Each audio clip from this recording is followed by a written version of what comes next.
सादर प्रणाम। मैं हूं हिमांशु द्विवेदी और स्वागत है आपका हमारी खास पेशकश चक्रव्यूह में अभिमन्यु में। चक्रव्यूह में अभिमन्यु के तौर पर आज एक ऐसा किरदार हमारी बातचीत के केंद्र में है जिसके तेवर, जिसकी तलखी प्रदेश स्तर पर चर्चा का विषय रहती है।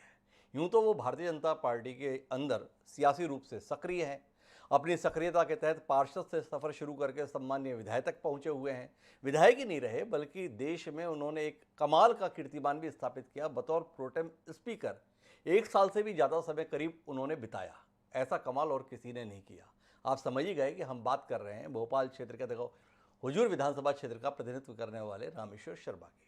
रामेश्वर शर्मा ने अपना सियासी सफर भले ही भारतीय जनता पार्टी से शुरू किया, लेकिन वह मूलतः संघ दीक्षित कार्यकर्ता के तौर पर पहचाने गए।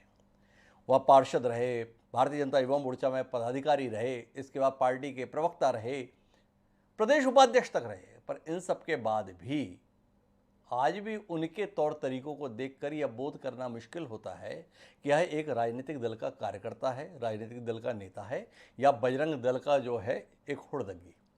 टिप्पणी तल्ख हो सकती है, पर उनका तेवर, उनका तरीका उनके संदर्भ में सवाल पैदा कर देता है। और शायद यही कारण है कि इतना लंबा राजनीतिक अनुभव होने के बाद पार्टी इस मौके पर उन्हें वैसी भूमिका में नहीं रख रही है जिस प्रकार से अतीत में उन्हें जिम्मेदारियां दी जाती रही हैं। तो आज हम यही समझने की कोशिश करेंगे कि भारतीय जनता पार्टी का यह तेज तर्रार चेहरा, जिसका नाम रामेश्वर शर्मा है, वह इन दोनों पार्टी में अपनी भूमिका को तलाश करने के लिए मजबूर क्यों है। जिस प्रकार के उनके तेवर हैं, जिस प्रकार की उनकी उग्रता है, इसके बाद भी उनके सक्रियता के दायरे में केवल भोपाल का 1 या 2 विधानसभा क्षेत्र ही सीमित क्यों है। क्यों इस जैसे नेता को पार्टी के स्तर पर, प्रदेश स्तर पर मौका नहीं दिया जा रहा है। क्या इसके लिए पार्टी अपने स्तर पर जिम्मेदार है, या रामेश्वर शर्मा का तौर तरीका पार्टी को हौसला नहीं बनाया देना चाहता, जिसके तहत उनकी भूमिका को एक जिले से बाहर विस्तार दिया जा सके। तो इसी पर हम बात करेंगे। 4 खास मेहमान हमारे साथ इस चर्चा का हिस्सा बनने के लिए जुड़ेंगे। उनसे आपका परिचय कराएं और रामेश्वर शर्मा की शख्सियत, किरदार, अतीत, वर्तमान और भविष्य को लेकर कुछ गंभीर बातचीत करने की कोशिश करें। उससे पहले समय है उस रिपोर्ट को देखने का जो हमारे साथी मनीष त्रिपाठी ने रामेश्वर शर्मा को केंद्र में रखकर तैयार की है। देखिए उस रिपोर्ट का पहला भाग।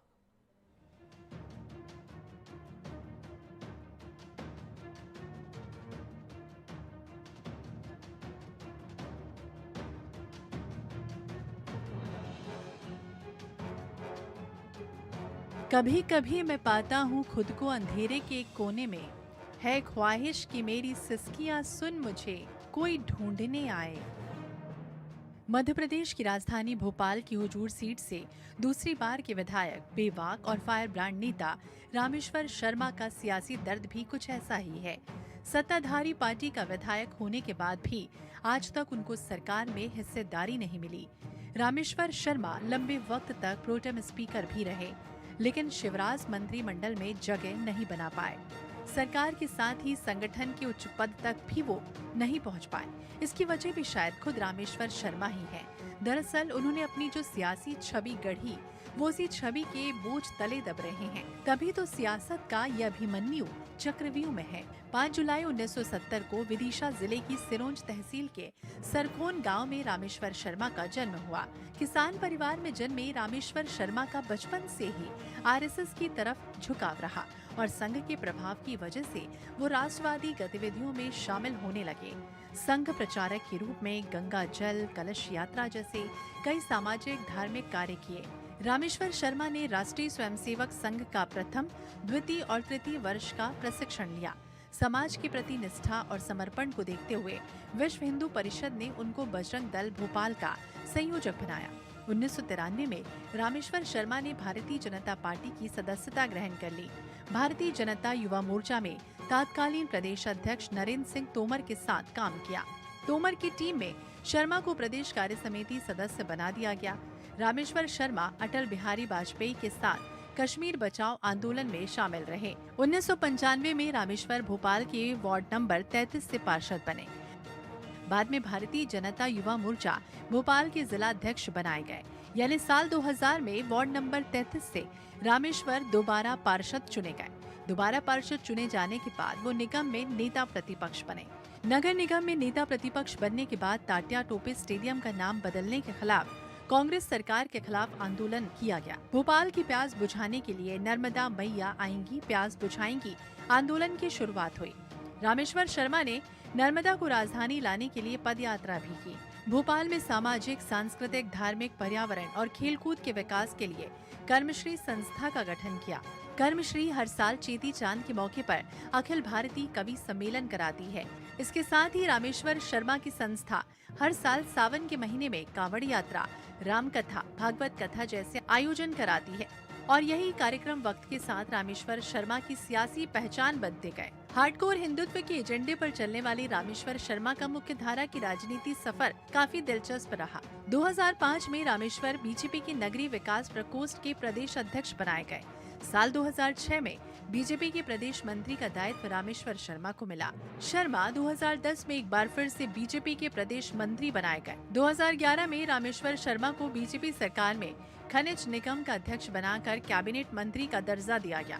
रामेश्वर शर्मा 2012 में भारतीय जनता पार्टी के प्रदेश प्रवक्ता बनाए गए। 2013 में बीजेपी के टिकट पर भोपाल की हुजूर विधानसभा से विधायक बने और 2016 में रामेश्वर को भारतीय जनता पार्टी के प्रदेश उपाध्यक्ष का दायित्व सौंप दिया गया। 2018 में हुजूर विधानसभा से दोबारा जीतकर विधानसभा पहुंचे और 2020 में बीजेपी सरकार बनने पर रामेश्वर शर्मा प्रोटेम स्पीकर बना दिए गए। इतनी जिम्मेदारियों के बाद भी रामेश्वर वो सियासी मुकाम हासिल न कर पाए जिसकी किसी भी नेता को चाहत होती है। इसकी वजह उनकी हिंदुत्ववादी छवि रही। उनकी कांटों भरी जबान ने कई बार राजनीतिक की पिच पर उनको हिट विकेट आउट करा दिया, लेकिन रामेश्वर शर्मा ने अपना अंदाज बदला नहीं। भारतीय जनता पार्टी के लिए रामेश्वर शर्मा जी असेट्स नहीं, लायबिलिटी हैं। वो धर्म के नाम पर धंधा चंदा कर अपनी विधायकी को कायम किए हुए हैं। पार्टी जितना सम्मान उन्हें देना चाहिए वो दे नहीं रही है। कुछ दिनों के लिए झुंझुना पकड़ा दिया था प्रोटेम स्पीकर का, उसके बाद वही विधायक हैं, कुछ मिला है नहीं, तो वो कुंठा उनको सता रही है। फादर और चादर से दूर रहो नहीं तो तुम्हें बर्बाद कर देंगे। इस तरह के बयान रामेश्वर शर्मा की स्थायी पहचान बन गए। उनके बेलगाम बयानों ने कई बार पार्टी को भी मुसीबत में डाला, लेकिन शर्मा अपने एजेंडे से टस से मस न हुए। फादर और चादर से दूर हो जाओ हिंदू, नहीं ये तुम्हें बर्बाद कर देंगे। फादर और चादर, समझ गए कि नहीं? अरे समझे कि नहीं? फादर और चादर से दूर रहो। कहा जाता है कि सियासत में स्थायी कुछ नहीं होता, पर रामेश्वर शर्मा के साथ विवाद स्थायी रूप से जुड़ते चले गए। इसी के चलते वो मास लीडर की इमेज बना नहीं पाए। नहीं, रामेश्वर शर्मा जी को जितना मिल चुका है पार्टी से, वो भी उनकी पूछ परख की मिला है हिंदुत्व के कारण। बाकी रामेश्वर शर्मा जी का जहाँ तक बोले 2 टर्म, 7-7, 8-8 टर्म वाले लोग मंत्री नहीं बनते हुए अपना विधायक बन के चले जाते हैं पार्टी से। भाजपा में भी होंगे, दूसरी पार्टियों में अभी भी होंगे 6-6 टर्म वाले जो नहीं बने मंत्री। अब सवाल ये है कि सीनियर लीडर होने के बाद भी रामेश्वर शर्मा को लोग अभी भी गंभीरता से क्यों नहीं लेते। भोपाल बीजेपी का गढ़ रहा, जिसके चलते रामेश्वर चुनाव तो जीत जाते हैं, लेकिन कट्टर छवि और हिंदुत्ववादी नेता के टैग के चलते लोग उनको सौम्य राजनेता नहीं मानते। इस रेस में भोपाल में विश्वास सारंग उनसे आगे निकल जाते हैं और भोपाल से प्रतिनिधित्व के सवाल पर पहली पसंद बन जाते हैं। रामेश्वर शर्मा का सियासी कद सीएम शिवराज सिंह चौहान की छत्र छाया में ही फला फूला है, पर रामेश्वर कभी शिवराज की पहली पसंद नहीं बन पाए। उनकी जगह विश्वास सारंग और आलोक शर्मा को तरजीह मिली। हालांकि बीजेपी उनको बड़े कैलिबर वाला नेता जरूर मानती है। और लगातार जिस तरह से छवि उनके पूरे देश के अंदर है, प्रदेश के अंदर और भोपाल के अंदर है, तो हमें लगता है कि भारतीय जनता पार्टी जब भी कोई पैमानों पर किसी को उतारती है तो सभी बात को लेकर चिंता होती है, व्यक्त होती है। तो उसमें हम ये देखें कि कुछ लोग अच्छे वक्ता होते हैं, कुछ लोग अच्छे प्रवक्ता होते हैं, कुछ लोग अच्छे विचार रखने वाले होते हैं, कुछ लोग अच्छा चुनाव लड़ने वाले होते हैं। लेकिन वर्तमान में भी वो हमारा मुखर चेहरा है। लगातार विचार को जिस तरीके से वो आगे रखते हैं, राष्ट्रीय स्तर पर रखते हैं, हमें लगता है वो अपने आप में बहुत उचित स्थान पर हैं। हमसे मुकम्मल हुई ना कभी ऐ जिंदगी तालीम तेरी, शागिर्द कभी हम बन ना सके और उस्ताद तूने बनने ना दिया। ऐसा ही हाल सियासी सरजमी पर रामेश्वर शर्मा का रहा। ना तो वो पूरी तरह से शिवराज सिंह चौहान के शागिर्द बन पाए और उनके राजनीतिक स्टाइल ने उनको इस अखाड़े का उस्ताद भी बनने ना दिया। INS 24/7 के लिए भोपाल से मनीष त्रिपाठी की रिपोर्ट। तो शागिर्द कभी हम बन ना सके और उस्ताद तूने बनने ना दिया, ये द्वंद्व है रामेश्वर शर्मा का। तो इस द्वंद्व को ही समझने की कोशिश करते हैं। आखिर रामेश्वर शर्मा की परेशानी क्या है? क्या रामेश्वर शर्मा की परेशानी उनके बयान है? क्या रामेश्वर शर्मा की परेशानी उनका तरीका है? क्या रामेश्वर शर्मा की परेशानी शिवराज सिंह की सरपरस्ती है? क्या रामेश्वर शर्मा की परेशानी विश्वास सारंग की इसी क्षेत्र में मौजूदगी है? या रामेश्वर शर्मा की परेशानी कुछ और ही है जो हम नहीं समझ पा रहे? तो समझने की कोशिश करते हैं। हमारे साथ इस गुत्थी को सुलझाने के लिए चार खास मेहमान हैं। हमारे साथ डॉक्टर हितेश वाजपेयी है, भारतीय जनता पार्टी का एक मुखर चेहरा है, प्रवक्ता है प्रदेश के, वह हमारे साथ है। मृणाल पंत जी हैं, कांग्रेस का सौम्य चेहरा है, खरे तौर पर बात कहते हैं लेकिन विनम्रता से कहते हैं। सुरेश शर्मा जी, वरिष्ठ पत्रकार, वह हमारे साथ इस गुत्थी को सुलझाने के लिए खास तौर पर मौजूद है। और इन सबके बीच में इस कार्यक्रम का हिस्सा बन चुके मनीष त्रिपाठी जी, हमारे समाचार संपादक भोपाल से, वह भी जुड़ गए। आप चारों का स्वागत है। चर्चा की शुरुआत डॉक्टर हितेश वाजपेयी जी से करते हैं। उनके मित्र के संदर्भ में बातचीत है, उनके पुराने साथी के संदर्भ में बातचीत है, तो समझना चाहते हैं। भोपाल समझ नहीं पाता है किसका बयान ज़्यादा तल्खी पैदा करेगा, सम्मान्य सांसद प्रज्ञा ठाकुर का या माननीय विधायक रामेश्वर शर्मा जी का। तो ये कुल मिलाकर परिचय है। पर इसके बाद भी रामेश्वर शर्मा अतीत में तमाम ओहदों पर रहने के बाद असम्मान्य विधायक हैं। क्या गलती पार्टी से पहले हुई जो उनको इतनी जिम्मेदारियां दी थी हितेश वाजपेयी जी, या गलती अतीत में रामेश्वर शर्मा जी ने कोई ऐसी कर दी जिसके चलते अब लगता है कि उनको माननीय विधायक के तौर पर ही रहना श्रेयस्कर है? थोड़ा रोशनी मिले आपसे हितेश जी। देखिए हिमांशु जी, सबसे पहले तो आप सभी लोगों का नमस्कार जी और मैं आपका पैकेज भी सुन रहा था और बड़े ध्यान से उनको के मिश्रा जी को भी सुन रहा था जी कि सारी उम्र में दूसरों पर कीचड़ उछालता रहा, कभी अपना दामन साफ नहीं कर पाया। जी मतलब उनको भी हम देख रहे हैं, उनको विधायक छोड़ो पार्षद तक का टिकट पार्टी ने आज तक नहीं दिया। जी बाकी तो आप भूल जाओ, कोई निगम मंडल हो, यूपीए की केंद्र में सरकार 10 साल रही है। तो अब वो लोग सोचिए, आप मूल्यांकन आकलन टिप्पणी कर रहे हैं उस व्यक्ति के ऊपर जिसने सारा जीवन अपना एक छोटे गांव से निकलकर संघर्ष करके और भोपाल के में इतने मजबूत हस्ताक्षर राजनीति के वो बने, जी प्रोटेम स्पीकर रहे बहुत लंबे समय। तो जी मुझे लगता है कि ये बहुत छोटापन था। जी फिर एनीवे, आपके कार्यक्रम की एक रचना है। जी बाकी देखिए, हमारी भारतीय जनता पार्टी में जो विषय आपने उठाया है उसमें यदि आप देखेंगे तो बहुत सारे लोग उसमें फॉल इन होते हैं। जी और इसीलिए एक मैं आपकी टीम को अध्ययन करने का विषय भी दे सकता हूं कि चक्रव्यूह में सबसे ज्यादा नेता किस पार्टी के आए, जी तो भारतीय जनता पार्टी के आए। जी क्योंकि भारतीय जनता पार्टी में 3 बार 4 बार 6 बार 9 बार के विधायक हैं जी और बहुत बड़ी संख्या में है। खास तौर से पिछले, हमको साहब अगले चुनाव तक आते आते 20 साल हो जाएंगे सरकार में। जी तो आप समझ सकते हैं नरोत्तम मिश्रा जी और ये लोग साहब, इनको नहीं करते हुए तो लगभग मेरे ख्याल से 30 साल के आसपास हो जाएंगे इनको विधायक बने हुए। जी 90 में बने थे ये लोग पहली बार, यदि जी मुझे ठीक याद है। माननीय सुरेश जी मुझे करेक्ट करेंगे। जी तो चाहे गोपाल जी हो, नरोत्तम जी हो, शिवराज जी हो, ये लोग बहुत लंबे कालखंड के, और इनके सब साथी विधायक भी जो नीचे के रहे हैं उनको भी लंबा लंबा समय हो गया है। जी तो अब सबको कैबिनेट में ले लेना, अच्छा कैबिनेट का निर्णय भी हमने तय किया है कि भाई 15% की जो बात अटल जी की सरकार द्वारा भारतीय जनता पार्टी ने प्रस्तावित करके तय करी जी कि कैबिनेट कोई बहुत बड़ा पूरे गांव को कैबिनेट में लेने की जरूरत नहीं, it is always a public money. जी तो पब्लिक मनी का यूटिलाइजेशन थोड़ा ऑप्टिमाइज होना चाहिए, तो जी वो नीति भी हमने तय करी है। तो मैं कहीं से भी इसको इस रूप में नहीं देखता हूँ कि वो किसी चक्रव्यूह में है। माशाअल्लाह यहाँ की सबसे बढ़िया जो विधानसभा है हुजूर, जी जिसको लेकर मतलब सभी लोगों की इच्छा रहती कि एक बार वहां से मौका मिले। जी तो 2 विधानसभाएं हमारे यहाँ की सबसे अच्छी मानी जाती, गोविंदपुरा और हुजूर। जी निर्बाध रूप से उससे लगातार वो जीतते आ रहे हैं। जी कोलार उनकी ही विधानसभा की कोख से एक नगर पालिका या के रूप में या परिषद के रूप में धीरे धीरे जन्म ले रही है। जी तो आप समझ सकते हैं बैरागढ़ एक पूरा क्षेत्र लंबा चौड़ा उनके व्यापारिक केंद्र के रूप में आता है। जी और रहा सवाल उनके बयानों का, तो जी साहब उनके बयानों का एक कलेवर और फ्लेवर है जो आपको भी बहुत पसंद है। जी और इसीलिए अच्छा बताइए हिमांशु जी, आपके हेडलाइन आप कैसे बनाओगे? जी तो मुझे लगता है मजबूती से, सच्चाई से, ईमानदारी से। हितेश जी, मैं वही तो कहना चाहता हूँ, हम तक उनके जो है मुरीद हैं। आपने कहा हम उनके इस योगदान को ही सराहना कर लेते हैं कार्यक्रम में कि भाई रामेश्वर शर्मा जी हमारी हेडलाइन बनाने में बड़े मददगार हैं, पर आपकी पार्टी इन दोनों रामेश्वर शर्मा के योगदान को अंगीकार क्यों नहीं कर पा रही, ये हमारा सवाल है। समस्या विश्वास सारंग है, समस्या शिवराज सिंह चौहान है, या समस्या आपकी पार्टी के नए नए प्रदेश अध्यक्ष बने वीडी शर्मा है? क्या वीडी शर्मा का उदय माननीय रामेश्वर शर्मा को चक्रव्यूह में ला दिया? ये जानने में हमारी दिलचस्पी है। जिस शख्स को पिछले 1.5 दशक में लगातार किसी न किसी जिम्मेदारी पर पार्टी ने रखा, उसे बिना जिम्मेदारी के छोड़ दिया गया है। एक इतना अनुभव, इतना वैचारिक रूप से प्रबलता होते हुए भी व्यक्ति को खाली छोड़ा हुआ है, इसलिए शंका पैदा हो गई। ये कल तक अर्जुन के तौर पर दिखाई दे रहा शख्स आज अभिमन्यु क्यों दिखाई दे रहा है? समझना चाहते हैं देश जी, आप समझा पाएंगे?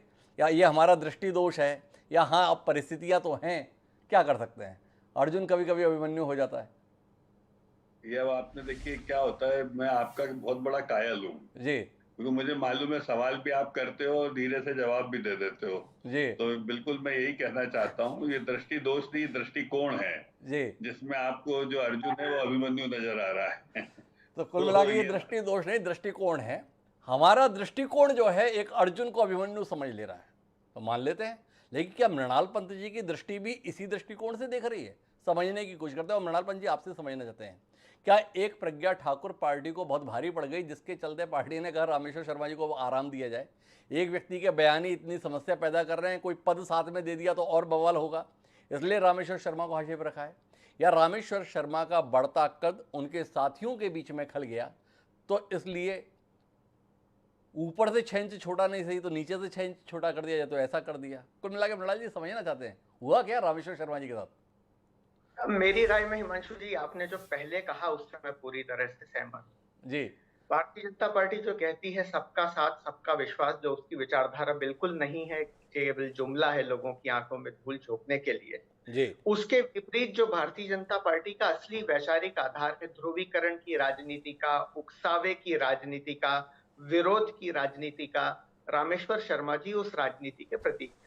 जी और शुरू से ही जैसा आपने बताया कि बजरंग दल से उन्होंने शुरुआत की। जी बजरंग दल तो इस पूरे समीकरण में, हिंदुत्ववादी समीकरण में, सांप्रदायिक संगठनों के समीकरण में, भारतीय जनता पार्टी और उसके अलाइड संगठनों में सबसे मुखर चेहरा माना जाता है, जो विरोध की राजनीति करता है, जो जी। ध्रुवीकरण की राजनीति करता है। और अंदर खाने आरएसएस के गलियारों में जब चर्चा होती है तो ये कहा जाता है कि लड़ने भिड़ने वाला भी जो संगठन है वो बजरंग दल है, तो उसी संगठन से वो निकले हुए। जी इसलिए जो उनके बात करने का तरीका है, लहजा है, उसमें उस वातावरण की झलक स्पष्ट तौर पे दिखाई दी है, जिससे उनकी राजनीतिक अपब्रिंगिंग हुई है, जिसने जी। उनको राजनीतिक तौर पे तैयार किया।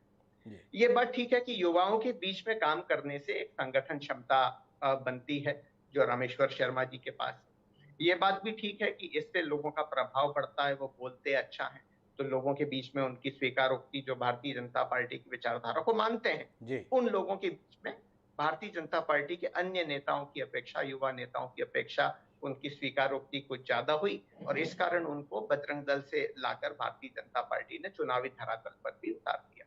जी लेकिन मुझे लगता है भारतीय जनता पार्टी इस बात को भी समझती है कि सरकार चलाने के लिए और लंबे समय तक राजनीति में चेहरा बनाने के लिए सकारात्मक विचारधारा वाले लोगों की जरूरत है। ऐसे लोग जो कहीं विकास की और भी बात कर पाए, ऐसे लोग जो भविष्य का मध्य प्रदेश या भविष्य का जिला कैसे होगा उसके बाद में भी एक दृष्टि रख पाए।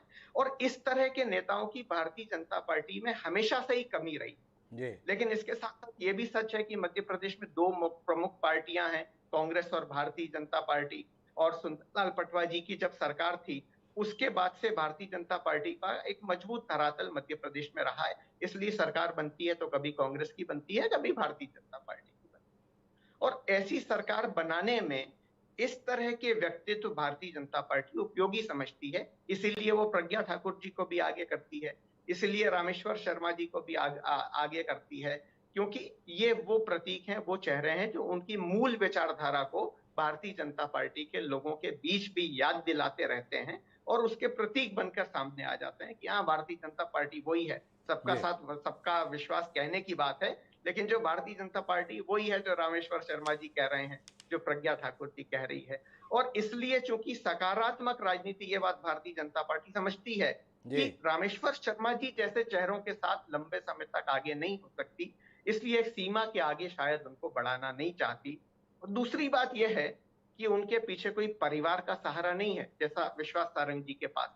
जी। परिवार का नाम विश्वास सारंग जी के पास था, इसलिए उनको मौका मिल गया।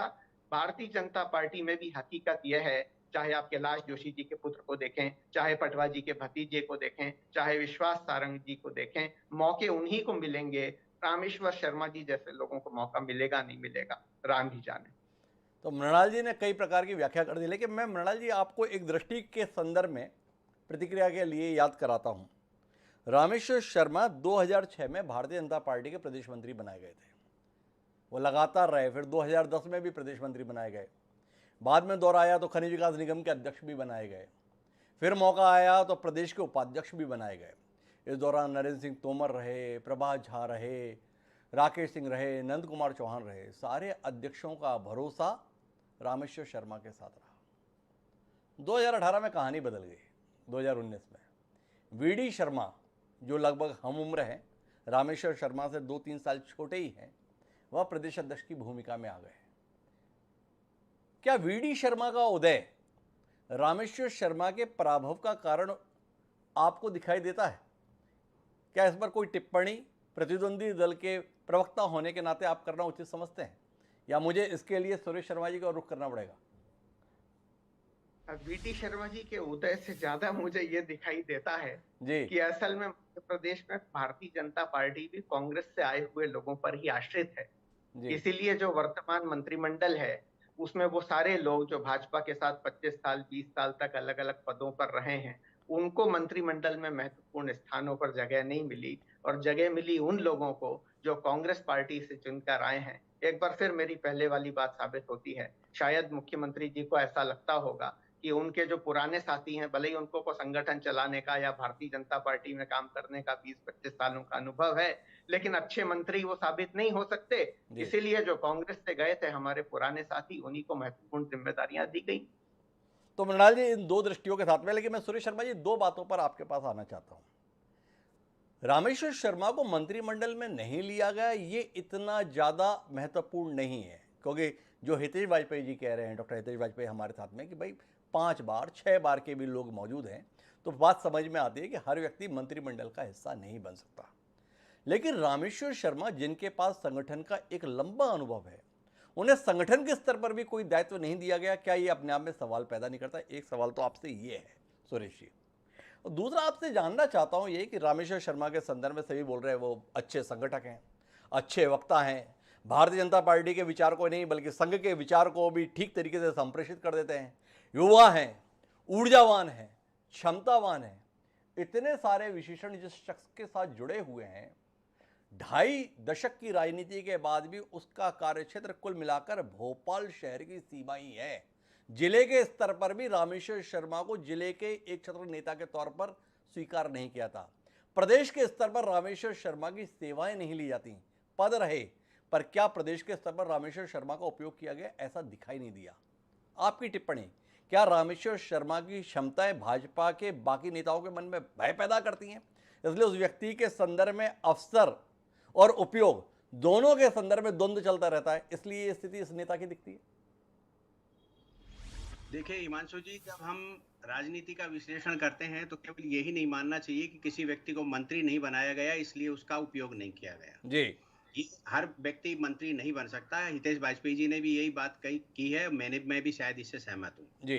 दूसरा मैं ये कहना चाहता हूँ कि रामेश्वर शर्मा जी का बहुत उपयोग हुआ है जी। और पार्टी के पास कार्यकर्ताओं की बहुतायत है, इसलिए हम ये कह सकते हैं कि रोटेशन में इनका उपयोग हो रहा है। थोड़े दिन बाद फिर इनका नंबर आएगा। ये बिल्कुल नहीं मानना चाहिए कि बीडी शर्मा के आने के बाद से इनका कद घटाया गया है, इनको साइड में किया गया है। लेकिन ये बात बिल्कुल सच है, आप भी जानते हैं, मैं भी जानता हूं कि हुजूर सीट के ऊपर बीडी शर्मा जी ने भी एक बार दावेदारी की थी लेकिन वो उसमें सक्सेस नहीं हुए। गोविंदपुरा से भी उन्होंने दावेदारी की थी, वो उनसे सक्सेस नहीं हुए और इसलिए उन्हें खजुराहो लोकसभा लड़ना पड़ा। ये हम जब भी विश्लेषण करेंगे तो हमारी समीक्षा में ये सब्जेक्ट जरूर आएगा। इसलिए ये माना जा सकता है या ये विचार किया जा सकता है कि बीडी शर्मा के समय इनके साथ ऐसा हुआ है। वास्तविकता में यदि हम देखें, क्योंकि आप भी संगठन को बहुत जानते हैं, मैं भी संगठन को बहुत जानता हूं, जी। इसलिए मुझे ये अच्छे से मालूम है कि निर्माण के दृष्टि से कहां किसका उपयोग किया जाएगा और कब किया जाएगा, इसका तय करने का अपना एक तरीका है। ये चूंकि आप और हम इस विषय को जानते हैं, इसलिए इतनी सी टिप्पणी कर रहा हूं। जहां तक इस बार का प्रश्न है, तो ये एक विशेष प्रकार का सरकार का गठन है जिसको बारे में सब जानते हैं, क्योंकि ये कांग्रेस शर्मा की जी, मैं बीच में रोकता हूं माफी के साथ में आपको। ये बात तो हम लोग एक राय होकर मान रहे हैं कि वो अगर मंत्रिमंडल का हिस्सा नहीं है तो ये बहुत ज्यादा विवाद का विषय नहीं है। इतने लोग हैं, एक अलग परिस्थितियों में बना हुआ मंत्रिमंडल है। आपसे जिस बिंदु पर टिप्पणी अपेक्षित है वो ये है कि आप सत्ता में उपयोग नहीं कर रहे, कोई बात नहीं, पर संगठन के स्तर पर भी कोई दायित्व रामेश्वर शर्मा के हिस्से में नहीं आया है। जो शख्स 8 साल की करीब प्रदेश मंत्री रहा, जो शख्स तकरीबन 3 साल प्रदेश उपाध्यक्ष के दायित्व के संदर्भ में देखा गया, इतना अनुभवी कार्यकर्ता, इतना अनुभवी राजनेता, इतना अच्छा वक्ता आज किसी जिम्मेदारी के लायक नहीं समझा जा रहा है। क्या इस पर विचार नहीं होना चाहिए? क्या इसका कारण नहीं खोजा जाना चाहिए? क्या इसकी समीक्षा नहीं होनी चाहिए? और क्या इसके आधार पर कल के अर्जुन को आज के अभिमन्यु के तौर पर नहीं देखा जाना चाहिए? ये दृष्टि दोष के तौर पर है, दृष्टिकोण के दोष के तौर पर है, या आप मानते हैं कुल मिलाकर पार्टी की रीति नीति के संदर्भ में विचार करने का विषय है? नहीं, इसमें तो कोई संदेह नहीं है कि ये दृष्टि दोष नहीं है जी। ये हम लोग साफ शब्दों में समझ रहे हैं कि भारतीय जनता पार्टी में भी वही कांग्रेस जैसी बीमारी है जिस बीमारी के कारण प्रमुख लोग साइड में हो जाते हैं। ये बात बिल्कुल सच है, ये मानना पड़ेगी, क्योंकि मैंने अनेकों प्रभावशाली लोगों को साइड में बैठे हुए देखा है, आपने भी देखा होगा।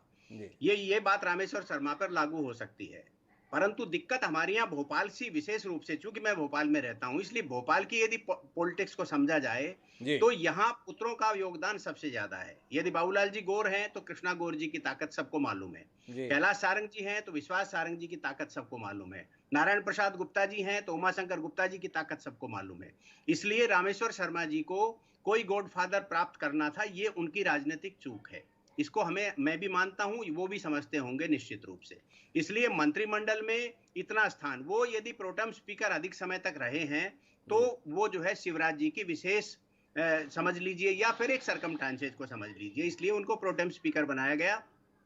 क्योंकि मैं ये मानता हूं कि प्रोटेम स्पीकर जो होता है वो सीनियर मोस्ट व्यक्ति होता है, जबकि ये जूनियर मोस्ट है। दूसरा, मुझे अच्छे से याद है जब सुंदरलाल पटवा जी ने के सामने ये प्रस्ताव शिवराज जी लेकर के गए थे और उन्होंने कहा था कि कैलाश जोशी जी के सुपुत्र दीपक जोशी जी 2 बार के विधायक हो गए हैं, उन्हें मंत्रिमंडल में शामिल कर सकते हैं। तो पटवा जी ने कहा था कि फिर सुरेंद्र क्यों नहीं, वो भी तो 2 बार का विधायक है। तो शिवराज जी बोले नहीं, वो 1 बार का विधायक है। बोले नहीं, 1 बार हारा हुआ, 1 बार जीता हुआ। ये आपको भी मालूम है, किस्सा मुझे भी मालूम है। लेकिन ये बात रामेश्वर शर्मा के लिए कौन कहेगा, क्योंकि सुंदरलाल पटवा नहीं है। क्योंकि मैं यहाँ जैसे मृणाल भाई ने एक बात कही और निश्चित रूप से वो दमदारी से बात कह सकते हैं और कहना भी चाहिए, क्योंकि मुझे ये मालूम है कि वीरेंद्र कुमार शुक्लाचार्य जी के बेटे को मंत्रिमंडल में शामिल होने के लिए इतना इंतजार करना पड़ा। यदि पटवा जी होते तो शायद वो मंत्रिमंडल में अब भी नहीं होते। ये बीजेपी की पॉलिटिक्स है और इसी पॉलिटिक्स के कारण रामेश्वर शर्मा बाहर हैं। तो सुरेश शर्मा जी का मानना है कि रामेश्वर शर्मा पिताजी के संदर्भ में चूक कर गए। किसी राजनेता के घर में जन्म लिए होते हैं जिनके पिताजी की कोई पृष्ठभूमि होती है राजनीतिक, तो शायद वह विश्वास सारंग कृष्णा गौर के मुकाबले में खड़े हुए दिखाई देते। लेकिन मैं मनीष त्रिपाठी जी आपके पास आना चाहता हूँ और आपसे समझना ये चाहता हूँ कि क्या वाकई रामेश्वर शर्मा पार्टी में इन दिनों हाशिए पर हैं? क्या आप भी इस बात से इत्तेफाक रखते हैं कि संगठन के स्तर पर जो महत्व उनकी वरिष्ठता और उनकी क्षमता के आधार पर मिलना चाहिए, इस समय उसका अभाव दिखता है? क्या भाजपा के प्रदेश मुख्यालय में लोग रामेश्वर शर्मा के आने पर आनंदित होते हैं, उत्सुक रहते हैं, या उनका आना अनचाहा सा आप महसूस करते हैं? रामेश्वर शर्मा इस समय पूरी तरह से पार्टी में, मतलब संगठन के स्तर पर हाशिए पर नजर आते हैं। और पिछले कुछ समय से जब से बीडी शर्मा को प्रदेश अध्यक्ष बनाया गया है तो इस बात का बहुत ढोल पीटा गया है कि युवाओं की टीम तैयार की जा रही है, युवाओं को आगे बढ़ाया जा रहा। तो वीडी शर्मा की खुद की उम्र देखने लायक है, वो रामेश्वर से एक आध साल ही छोटे होंगे, लेकिन वो अध्यक्ष हैं और रामेश्वर शर्मा इस पूरे सिनेरियो से बाहर हैं। जी जबकि उस पूरी हार्डकोर उस वाली लाइन से आते हैं जो बीजेपी को सूट करती है। जी लेकिन मुझे लगता है कि उनका जो अक्खड़पन है, एक जो ठसक वाला जो नेचर है, वो शायद इस समय उनके लिए निगेटिव काम कर रहा है। इसीलिए शायद वो इस समय वो अभिमन्यु है जो चक्रव्यूह में फंसे हुए हैं और इसमें उनको बदलाव करने की जरूरत है। पर हो सकता है उनको लगता हो कि जो जिस लाइन पर वो चल रहे हैं वही सुटेबल लाइन है, वही उनको आगे लेकर जाएगी। एक बात आपसे और समझना चाहता हूँ मनीष त्रिपाठी जी, जब दिग्विजय सिंह की उम्मीदवारी तय हुई भोपाल से संसदीय क्षेत्र चुन के, तो पार्टी ने रामेश्वर शर्मा के नाम पर विचार क्यों नहीं किया? क्यों एक प्रज्ञा ठाकुर को बाहर से लाकर मैदान में उतारा? ये जानने का विषय है। रामेश्वर शर्मा ने पिछले 20 साल से मेहनत तो इसी प्रकार का माहौल बनाने के लिए की थी, और जब मौका आया तो थाली प्रज्ञा ठाकुर के हिस्से में आई। कौन डर गया था रामेश्वर शर्मा को वो दायित्व देने से, वो अवसर देने से? इसके संदर्भ में कोई टिप्पणी? जी, रामेश्वर शर्मा की वजह प्रज्ञा ठाकुर को चुने जाने का मुख्य कारण था संघ। प्रज्ञा ठाकुर का नाम आया संघ की तरफ से, जबकि जो लोग पिछले 15-20 साल से भोपाल और आसपास की राजनीति को देख रहे हैं, वो ये जानते थे कि रामेश्वर शर्मा का प्रिय विषय है दिग्विजय सिंह। कोई भी मसला हो, दिग्विजय सिंह का ट्वीट आएगा तो सबसे पहले जवाब देने रामेश्वर शर्मा मैदान पे उतरेंगे। थोड़ा आप जाति कर रहे हैं, आप भूल रहे हैं कि हमारे साथ में डॉक्टर हितेश वाजपेयी मौजूद है। कंपटीशन रहता है, देखना पड़ता है कौन पहले आया। ध्यान रखिए मनीष जी, पैनल में चिंता कीजिए, कॉम्पिटिटर यही मौजूद है, बाकी तो छोड़िए। जी आपकी टिप्पणी। जी मनीष जी। जी वही कह रहा हूं मैं सर कि रामेश्वर शर्मा संघ की वजह से पीछे चले गए, जबकि वो खुद उसी लाइन से आते हैं। और इसकी शायद सबसे बड़ी वजह ये थी कि दिग्विजय सिंह का जिस तरह का इतिहास रहा है जी। और संघ के खिलाफ वो मोर्चा खोलते रहे हैं, अभी भी खोल रहे हैं। और प्रज्ञा ठाकुर एक सिंबल के तौर पर भोपाल से उतारी गई थी, जिसका असर पूरे देश पर देखने को मिला पोलराइजेशन के रूप में। और दिग्विजय सिंह इन्हीं सारी वजहों से बड़े मार्जिन से यहाँ से हारे और इसका इम्पैक्ट पूरे देश पर रहा, क्योंकि प्रज्ञा ठाकुर पूरे देश पर रहा। मनीष त्रिपाठी जी का कहना है, मनीष त्रिपाठी जी बता रहे हैं कि रामेश्वर शर्मा को अवसर इसलिए नहीं दिया गया क्योंकि संघ ने चाहा नहीं। पर संघ ने क्यों नहीं चाहा डॉक्टर हितेश वाजपेयी जी, ये हम आपसे समझना चाहते हैं। जो शख्स प्रथम वर्ग, द्वितीय वर्ग, तृतीय वर्ग दीक्षित है, जिसके संदर्भ में सारा पैनल एक राय होकर बोल रहा है कि वह मूलतः भाजपा के व्यक्ति है ही नहीं, वह तो संघ के एजेंडे के लिए हैं, बजरंग दल के संस्कार में ढले हुए हैं। ऐसे शख्स के संदर्भ में आपके प्रिय विषय दिग्विजय सिंह के संदर्भ में लोहा लेने का मौका आया, जिस समय पर एक्चुअल मुकाबला होना था, तब आपने रामेश्वर शर्मा को पीछे कर दिया। थोड़ा बताइए ना, क्यों रामेश्वर शर्मा को उस यश से वंचित रखा आप लोगों ने? देखिए हिमांशु जी, आप तीसरे व्यक्ति को भूल गए हैं जो पहले हैं, वो है माननीय सुरेश शर्मा जी। जो 10 साल के दिग्विजय सिंह के कार्यकाल में अकेले संघर्ष करते थे पत्रकार वार्ताओं में। जो हार्डकोर सब्जेक्ट के ऊपर यदि सवाल सीधे पूछे जाते थे तो he is one of them. तो ये तो हमारे गुरु पदचिन्ह है जिस पे हम लोग चल रहे हैं। दूसरी बात जो आपने प्रज्ञा जी के संदर्भ में कही है बहुत इम्पोर्टेंट है, और मैं बहुत इसमें, चूंकि I am the first party, मैं उसका पूरा उस चुनाव का मीडिया इंचार्ज भी रहा हूँ, और चूंकि दिग्विजय सिंह जैसी शख्सियत सामने थी तो हम लोगों ने एक मेटिकुलस प्लान भी किया हुआ था, क्योंकि दिग्विजय सिंह बड़े मायावी राजनेता हैं, इसमें कोई दो मत नहीं है। तो हम लोगों ने भी उसी तरीके की तैयारियां की थी। तो उस दौरान हमने इस बात को कई बार रखा था कि प्रज्ञा जी का भोपाल लोकसभा हेतु चयन पूरे देश में एक मैसेज देना कि ये दिग्विजय सिंह, जिन्होंने हिंदू टेरर नाम के एक छदम हाइपोथेसिस का गठन किया, इस देश में एफिडेविट चेंज कर करके, केस में बदलाव ला के, और उनको प्रताड़ित करके, फिजिकली मेंटली टॉर्चर करके, विक्टिमाइज करके, एक इशू केवल संघ परिवार और विचारधारा को आतंकी बताने के लिए जिस व्यक्ति का उपयोग किया, वो उसकी पिवोटल पर्सन, या उसका हम कह दें कि मानक उदाहरण जो हम कह सकते हैं, प्रज्ञा सिंह ठाकुर जी रही थी। और यही कारण था कि उनका चयन एक प्रतीक के रूप में लोकसभा प्रत्याशी भोपाल के रूप में रखा गया था। तो इसीलिए इसके इतर जाकर कोई इसका विश्लेषण या विवेचना नहीं है। हमारे संगठन के लोग भी इस बात को बार बार रख चुके हैं, चुनाव के दौरान भी, इसीलिए हमने इस बात को बहुत महत्वपूर्ण तरीके से रखा। और इसीलिए कई बार आपने देखा होगा कि प्रज्ञा जी जो कहती हैं जी उसको संगठन ने बहुत तरजीह नहीं दी। जी संगठन उनके बारे में जो विचार रखता है, जो विक्टिमाइजेशन उनके रूप में हुआ, उनके रूप में जिस प्रकार से पूरे विचार परिवार का विक्टिमाइजेशन हुआ, वो एक बड़ा प्रोस्पेक्ट है बनिस्बत की प्रज्ञा जी क्या कहती है, तो वो हमेशा सेकेंडरी रहा। और यही कारण है कि माननीय प्रधानमंत्री जी तक ने कहा कि वो क्या कहती हैं उस पर उनका कोई यकीन नहीं है, क्योंकि उनके कैंडिडेचर का जो प्रस्ताव था उसका कारण ही अलग था। वो एक सिंबल बन गई थी इस बात की, जो कांग्रेस की राजनीति उस समय हुई कितने थी। कमाल की बात है, एक शख्स 20 साल तक जिस विचार के लिए पसीना बहाता रहा भोपाल की सड़कों पर, जब मौका आया तो वो प्रतीक के तौर पर महसूस नहीं हुआ। और एक शख्स पर एक केस भर रजिस्टर्ड हुआ जिसके वैचारिक रूप से दारिद्र्य के स्वीकारोक्ति यहाँ पर डॉक्टर हितेश वाजपेयी कह रहे हैं, बता रहे कि प्रधानमंत्री जी ने भी कह दिया, उनकी बात को समझने या मानने की जरूरत नहीं है। वो व्यक्ति रामेश्वर शर्मा की 2 दशक की मेहनत पर भारी पड़ गया। कमाल है। लेकिन मैं इसके आगे आपसे बात करना चाहता हूँ डॉक्टर हितेश वाजपेयी, और आपसे जानना ये चाहता हूँ कि रामेश्वर शर्मा की क्षमताओं का क्या आप मानते हैं पार्टी समुचित उपयोग कर रही है? क्या रामेश्वर शर्मा को प्रदेश के स्तर पर वो अवसर दिए जा रहे हैं जिसके तहत उनके विचार, उनकी क्षमताओं का उपयोग किया जा सके, या आप भी मानते हैं कि हाँ, उनके अंदर जो क्षमताएं हैं उसका और बेहतर उपयोग किया जाना संभव है? एक सवाल। और दूसरा आपसे जानना चाहता हूँ, क्या उनका स्वभाव जिसके संदर्भ में मनीष त्रिपाठी जी बात कर रहे हैं वही दरअसल समस्या है? विचार के प्रति आग्रही वीडी शर्मा भी थे, विचार के प्रति आग्रही रामेश्वर शर्मा भी थे, लेकिन वीडी शर्मा की पहचान संयम है, धैर्य है, धीरता है, जिसके तहत वह विषयों को संभालते हैं, संवारते हैं और आगे बढ़ाते हैं। वही रामेश्वर शर्मा हमेशा लड़ने के लिए, भिड़ने के लिए, अड़ने के लिए तैयार रहते हैं। इसीलिए रामेश्वर शर्मा वहीं रह गए और उनके हम वीडी शर्मा कहीं और ही बढ़ गए।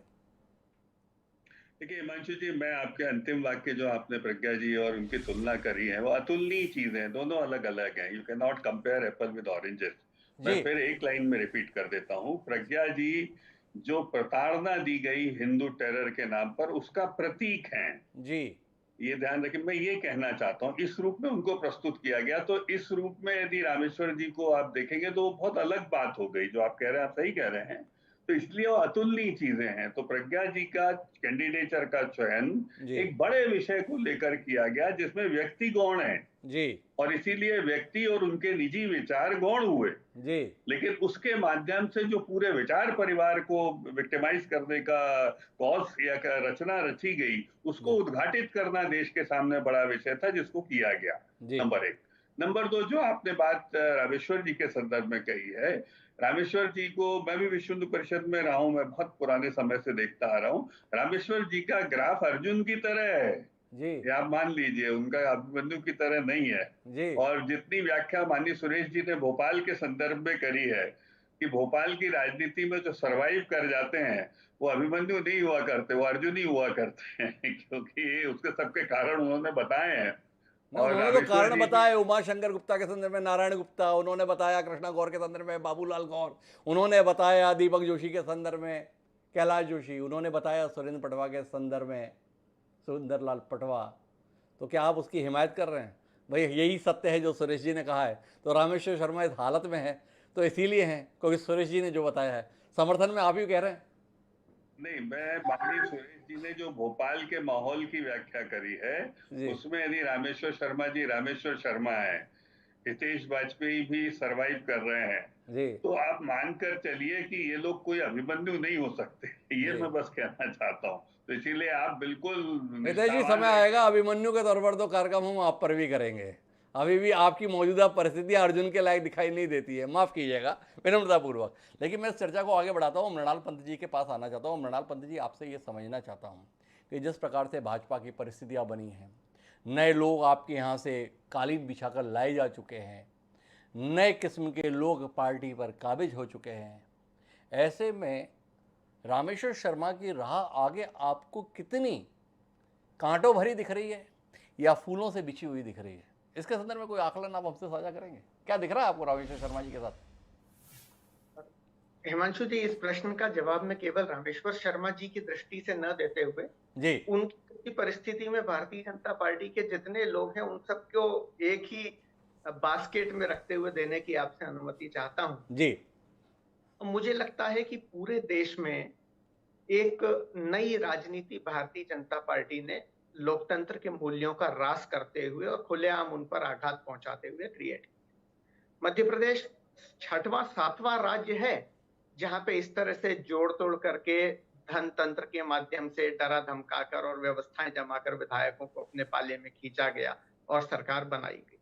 जब जब इस तरह की सरकार बनती है तो उसमें ये व्यक्ति बड़े महत्वपूर्ण हो जाते हैं जो सरकार बनाने में अहम भूमिका अदा करते हैं, और इन महत्वपूर्ण व्यक्तियों को साथ में लेकर चलना भारतीय जनता पार्टी की लंबे समय तक एक तरह की, ये मान लीजिए कि मजबूरी हो जाएगी। और इस मजबूरी में रामेश्वर शर्मा जी तो पिसेंगे ही पिसेंगे, उनके साथ साथ उनकी तरह की स्थिति में रहने वाले और भी बहुत सारे लोग पिसेंगे। जो लोग भारतीय जनता पार्टी में गए हैं, क्योंकि वो 2-2 बार विधायक रह लिए, तो पार्टी से इतर उनका भी एक छोटा अपना आधार है, अपने वोट बैंक का आधार है, और ये बेहद मुश्किल होगा भारतीय जनता पार्टी के लिए अब उन लोगों के बारे में उस तरह से जैसे निर्णय लेना जैसा वो अपने अन्य नेताओं के बारे में ले सकती थी।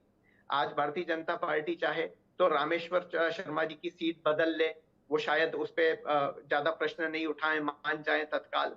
उनको टिकट नहीं भी दे भारतीय जनता पार्टी तो भी शायद रामेश्वर शर्मा जी मान जाए।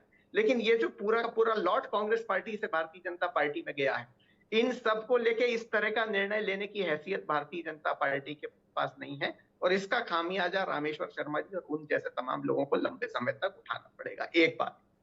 दूसरी बात यह भी है कि एक बड़ी विकट परिस्थिति भारतीय जनता पार्टी के नेताओं के साथ वो है कि उनका आइडियोलॉजिकल सोच जिस तरह से पैदा किया गया है वो उनको विकास की दृष्टि की से सोचने के लिए एक खुला वातावरण मुहैया नहीं कराता। और इस कारण स्टेट को राजनीति क्या है? राजनीति केवल चुनाव जीतना तो है नहीं, राजनीति केवल आंदोलन करना तो है नहीं, अंततः राजनीति है कि उस प्रदेश की जनता का विकास, उनको सहायता प्रदान करना और उनको भविष्य के लिए एक दृष्टि देना। तो मध्य प्रदेश में जो भारतीय जनता पार्टी के राजनेता हैं उनमें एक बहुत बड़ी कमी यह है, उस उदाहरण से समझने की कोशिश करेंगे कि अगर मुख्यमंत्री जी को एक मीटिंग बुलानी है इस बात को लेके कि भोपाल के स्लम का रीडेवलपमेंट कैसे किया जाए और भोपाल में नए फ्लाईओवर कैसे बनाए जाएं, तो शायद भोपाल के एक भी भारतीय जनता पार्टी के नेताओं को नहीं बुलाएंगे, केवल अधिकारियों के साथ बैठकर वो मीटिंग करेंगे। लेकिन अगर इस बात पे मीटिंग करनी है कि ये कुछ कार्यक्रम करना है, हनुमान चालीसा का पाठ करना है, तो सबसे पहले उसमें रामेश्वर शर्मा जी को बुलाएंगे। ये एक बहुत बड़ा अंतर है और ये भारतीय जनता पार्टी के नेताओं को की राजनीति को सीमित करता है, उनकी सीमित क्षमता का एक उदाहरण। बड़ी ही कटाक्ष भरी टिप्पणी की है, लेकिन हकीकत के शायद काफ़ी करीब है जो मृणाल पंत जी ने कहा है, और इस पर विस्तार लेके मैं सुरेश शर्मा जी के पास जाना चाहूँगा। और सुरेश जी, आपसे समझना चाहूँगा, रामेश्वर शर्मा जन नेता है, रामेश्वर शर्मा सक्रिय नेता है, रामेश्वर शर्मा सक्रिय कार्यकर्ता है, भाजपा के विचार के लिए समर्पित नेता है, लेकिन क्या रामेश्वर शर्मा अपने अंचल के विकास के संदर्भ में कोई दृष्टि रखने वाले नेता हैं? तो इस पर सवाल रहेगा। रामेश्वर शर्मा की पहचान क्या है? कर्मश्री नामक संस्था क्या करती है? रामायण बहुत अच्छा कराती है। उनकी संस्था क्या करती है? साहब चेटी चंड में क्या कमाल का कवि सम्मेलन कराती है। क्या करते हैं रामेश्वर शर्मा? अरे साहब, कांवड़ की यात्रा देखिए क्या कमाल की निकालते हैं। समझना मुश्किल होता है, एक विधायक के संदर्भ में बात हो रही है या धर्माचार्य के आयोजन के संदर्भ में बात हो रही है। इसके संदर्भ में सुरेश जी कोई टिप्पणी करेंगे? क्या ये धार्मिक आयोजन ही एक राजनेता के तौर पर पहचान पर्याप्त है, या रामेश्वर शर्मा के संदर्भ में इस तौर तरीकों को बदलने की जरूरत आप महसूस करते हैं कि एक लंबा तजुर्बा हो गया, एक ज़मीन तैयार हो गई, एक कार्यकर्ताओं का संगठन तैयार हो गया, अब उन्हें अपने सोच को, अपने तरीके को बदलना चाहिए?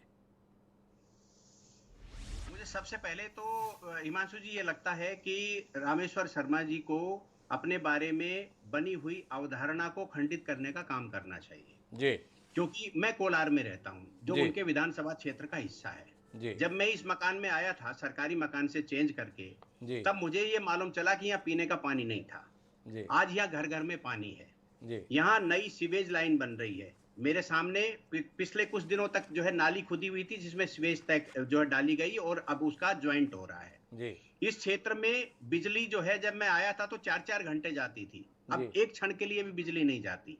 यहाँ फ्लाईओवर बन रहा है, मृणाल पंत जी को मालूम है, लेकिन मृणाल पंत जी इसलिए पूर्वाग्रही हैं क्योंकि उन्हें हनुमान चालीसा और रामायण का पाठ तो दिखाई दे जाता है, लेकिन उनको ये बिल्कुल नहीं दिखाई देता कि इनके यहाँ रोजा करने के नाम पर जो जितना बड़ा राजनीतिक ड्रामा किया जाता है वो इनके ध्यान में नहीं आएगा, क्योंकि ये इनके ध्यान में बिल्कुल नहीं आएगा कि कमलनाथ जी और दिग्विजय सिंह जी 76 पार कर गए और मृणाल पंत जैसा सोच विचार रखने वाला आदमी अपने घर में बैठा हुआ है। यदि पिताजी का नाम और चाचा का नाम इनके साथ नहीं होता तो ये कभी भी एनएसयूआई के अध्यक्ष या उसके अध्यक्ष नहीं बनते। ये राजनीति इनके साथ भी बराबर की है। तो रामेश्वर शर्मा जी के बारे में सोचते समय ये बात का ध्यान भी रखना पड़ेगा कि उनका तुलनात्मक दृष्टिकोण जो बातचीत होती है वो दिग्विजय सिंह के साथ होती है, ये कोई छोटा मोटा राजनीतिक कद नहीं होता। सूरज जी, मैं एक बात समझना चाहूंगा, आप ये अपने सरकारी मकान से कोलार कब पहुंचे थे? तो 5 साल में जो डेवलपमेंट हुआ है, यहाँ आप खुद आइए, मैं आपका स्वागत करूंगा। नहीं, मैं आना नहीं चाहता हूं, मैं तो डॉक्टर हितेश वाजपेयी के लिए संकट के संदर्भ में देख रहा हूं। इस प्रदेश में तकरीबन 20 साल से 19 साल होने जा रहे हैं भाजपा की सरकार थी, और आपकी टिप्पणी बता रही है कि प्रदेश की राजधानी भोपाल के एक महत्वपूर्ण इलाके में 15 साल तक के शासनकाल के दौरान ना तो सड़कें थी, ना बिजली थी, ना पानी था। ये किस प्रकार का शासन था, ये सवाल आपकी टिप्पणी ने पैदा कर दिया। मैं केवल इतना डॉक्टर हितेश वाजपेयी के संज्ञान में लाना चाहता था। जी सुरेश जी।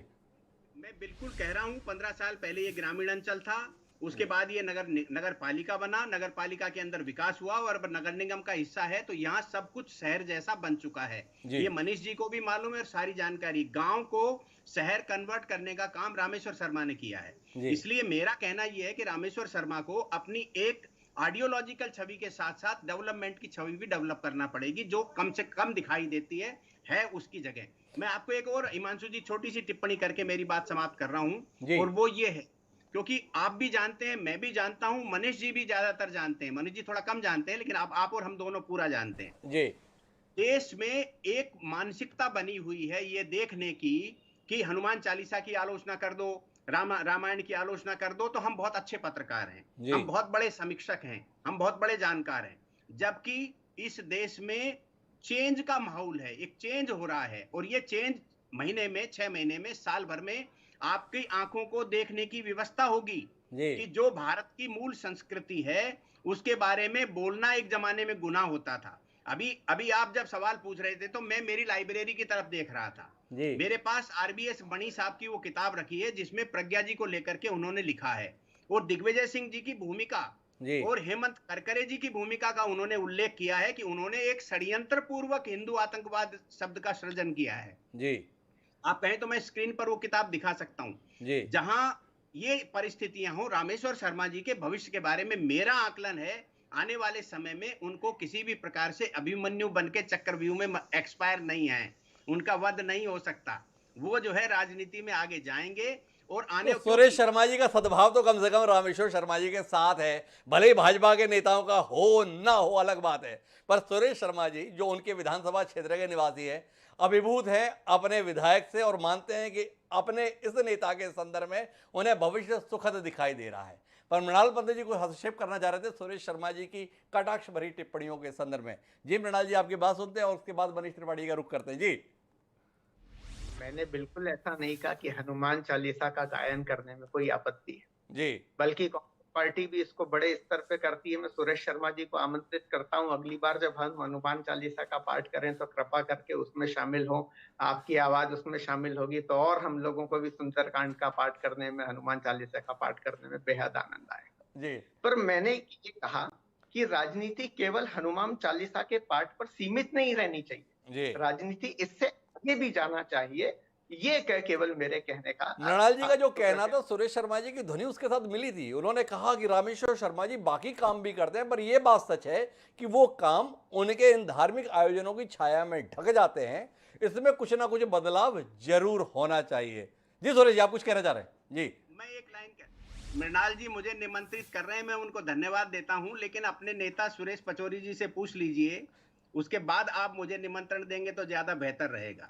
ये आप पहले सुरेश पचौरी चलिए जी अब से अनुमति आप और मृणाल जी ये कार्यक्रम समाप्ति के बाद फोन पर निपटा लीजिएगा, कौन किसको आमंत्रण देगा, कौन उसे स्वीकार करेगा। अभी तो हम रामेश्वर शर्मा जी का क्या होगा इस पर बात कर लेते हैं और वापस जाना चाहते हैं मनीष त्रिपाठी जी का। और मनीष जी, आपसे जानने में दिलचस्पी हमारी इस बात को लेकर है कि रामेश्वर शर्मा खुद वर्तमान स्थितियों को लेकर कितने खुश या नाखुश हैं, इसके संदर्भ में कोई बात आप महसूस करते हैं एक सक्रिय पत्रकार होने के नाते? क्या रामेश्वर शर्मा कुछ हताश, कुछ निराश से दिखाई देते हैं? क्या उनके आसपास के लोग उस हताशा या निराशा को महसूस करते हैं कि क्या हमारे नेता का पहले सितारा था, जहां चल देता था वहीं उजियारा था, आज तो उस घर में भी उजियारा दिखाई नहीं देता है जहां पर रामेश्वर शर्मा बैठे हुए होते हैं? तो क्या इसको लेकर कोई वेदना है? जी मनीष जी। रामेश्वर शर्मा के आसपास के जो लोग हैं वो क्या सोचते हैं इसकी तो मुझे बहुत जानकारी नहीं है जी। लेकिन रामेश्वर शर्मा की जो बॉडी लैंग्वेज है बीडी शर्मा के अध्यक्ष बनने के बाद से जो मैं देख रहा हूँ वो मुझे बहुत प्रॉपर नजर नहीं आती। और एक दो चीजें मैं और जोड़ना चाहता हूँ इस पूरी चर्चा में। जी। रामेश्वर शर्मा जैसे जितने भी नेता हैं बीजेपी में, इतिहास उठा के देख लिया जाए, प्रज्ञा सिंह ठाकुर के संदर्भ में जो बात हितेश जी ने कही मैं वहीं से शुरू करूंगा कि उनको एक एजेंडे के तहत लाया गया। तो मैं ये उसमें जोड़ना चाह रहा हूँ कि इस तरह के जितने भी नेता हैं पार्टी उनको टूल की तरह इस्तेमाल करती है। आप इतिहास उठाकर देख लीजिए, विनय कटियार कितने बड़े नेता थे, उनको क्या मिला? उमा भारती से एक गलती हुई, उनकी सीएम की कुर्सी गई, उसके बाद उनको प्रदेश की राजनीति में क्या मिला और अभी वो किस हालत में है? इस तरह की बहुत लंबी लिस्ट है देश में। तो शायद रामेश्वर शर्मा उसी तरह के टूल बनकर रह गए हैं बीजेपी की राजनीति में। तो कुल मिलाकर हम तो बात कर रहे थे अर्जुन है या अभिमन्यु है, हमें मनीष त्रिपाठी जी बता रहे हैं ना अर्जुन है ना अभिमन्यु है, वो तो तीर है या कमान है, इतने तक की हैसियत उनकी पार्टी के द्वारा कर दी जा रही है। हितेश जी को बहुत नाराजगी है, इस पे आपत्ति है। जी हितेश जी, क्या कह दिया था मनीष जी ने जो आप व्यथित हो गए? नहीं, मैं व्यतीत नहीं हो गया। मनीष जी को बता दूं, विनय कटियार जी के 2 चुनावों में मैं चुनाव प्रबंधन में शामिल रहा हूँ जी। तो मैं अयोध्या, फैजाबाद और उत्तर प्रदेश की राजनीति को बहुत अच्छे से समझने का उस दौरान मेरा काम था। और आपको ध्यान हो, संतोष गंगवार जी और 2-3 लोग हैं, जब ये मंत्रिमंडल में आ जाते थे जो अटल जी के पुराने साथी हैं, तो स्वाभाविक है कि विश्व हिंदू परिषद के और हमारे बजरंग दल के राष्ट्रीय अध्यक्ष रहे विनय कटियार जी उसमें पीछे हो जाते हैं, क्योंकि उत्तर प्रदेश की राजनीति जातिवादी रही है जी। और जातिवादी राजनीति में आप समझ सकते हैं मनीष जी, यदि आप समझते हैं वहां को, तो उसमें उनका क्रम पीछे होता था। वो कल्याण सिंह जी के भी बहुत अच्छे मित्र रहे हैं और राम जन्मभूमि का बहुत बड़ा हिस्सा और बहुत बड़ा काम उनके सानिध्य में ही संपन्न हुआ है। वर्कशॉप के सामने उनका निवास रहा हिंदू धाम। तो कभी आप मेरे साथ चलिएगा तो मुझे लगता है कि विनय जी कैबिनेट में नहीं आ पाए होंगे, राज्यसभा में उनको भेजा गया। आप याद करो जब वो चुनाव हार गए थे तो फैजाबाद से, तो उनको राज्यसभा में भेजा गया, उत्तर प्रदेश से ही भेजा गया। तो मैं नहीं समझता कि थोड़ा बहुत रेलिवेंट होगा। हम विनय कटियार जी को जितना बड़ा नेता मानते हैं या महसूस करते हैं हितेश जी, तो उसके तहत लगता है कि अभी वो घर बैठने की उम्र में नहीं थे। अब ये हम महसूस करते हैं, अगर आपको इसमें भी आपत्ति है तो हम इसमें क्या कह सकते हैं। लेकिन कुल मिलाकर मर्म की बात यह है कि रामेश्वर शर्मा घर में तो नहीं बिठाए गए हैं पर किसी काम पर लगाए भी नहीं गए हैं, इसलिए महसूस होता है कि पार्टी ने उनका काम तो नहीं लगा दिया है। तय बात है कि रामेश्वर शर्मा जी के साथ में अभी उम्र है, संभावनाएं हैं, क्या उनका तौर तरीका बदलना उन्हें वापस अभिमन्यु के स्थान पर अर्जुन के तौर पर राजनीति में स्थापित करेगा, या वर्तमान में जिस तरीके से वह फंसे हुए दिखाई दे रहे हैं, उनके अपने लोग महत्वपूर्ण जगहों पर हैं, उनके एक साथी प्रदेश के मुख्यमंत्री हैं जिसने उन्हें भारतीय जनता युवा मोर्चा में मौका दिया, नरेंद्र सिंह तोमर जिनका नाम है, वह केंद्र में बड़े वजनदार मंत्री हैं, और उसके बाद भी रामेश्वर शर्मा को वर्तमान में जैसे संतरी जैसी हैसियत में लाया हुआ है, एक मुख्यमंत्री, एक केंद्र में मंत्री, और फिर भी उनका विश्वास साथी महज विधायक के तौर पर है। तो सवाल उठता है, देखें ये नेता अपने साथी के लिए कुछ करेंगे या ये साथी अपने तौर तरीकों में बदलाव के माध्यम से अपने भविष्य को संवारता हुआ हमें दिखेगा। जानने में दिलचस्पी रहेगी, पर इतना तय है कि रामेश्वर शर्मा की उम्र और संभावनाएं दोनों अभी काफ़ी बाकी हैं, इसलिए उनके भविष्य को आशावादी नज़रों से अगर देखा जाए तो वो कहीं भी जाती नहीं होगी। आज सभी मेहमानों को बहुत बहुत धन्यवाद इस रोचक चर्चा का हिस्सा बनने के लिए। लेकिन कार्यक्रम हमारा समाप्त नहीं हुआ है। रामेश्वर शर्मा पर केंद्रित जो रिपोर्ट हमारे साथी मनीष त्रिपाठी जी के द्वारा तैयार की गई थी उसका दूसरा भाग बाकी है, तो चलकर उसका दूसरा भाग देखते हैं। लेकिन उससे पहले मुझे दे दीजिए याद, अगले सप्ताह फिर मिलते हैं किसी नए शख्स को चक्रव्यूह में फतह देखने के लिए। तब तक के लिए सदा प्रणाम।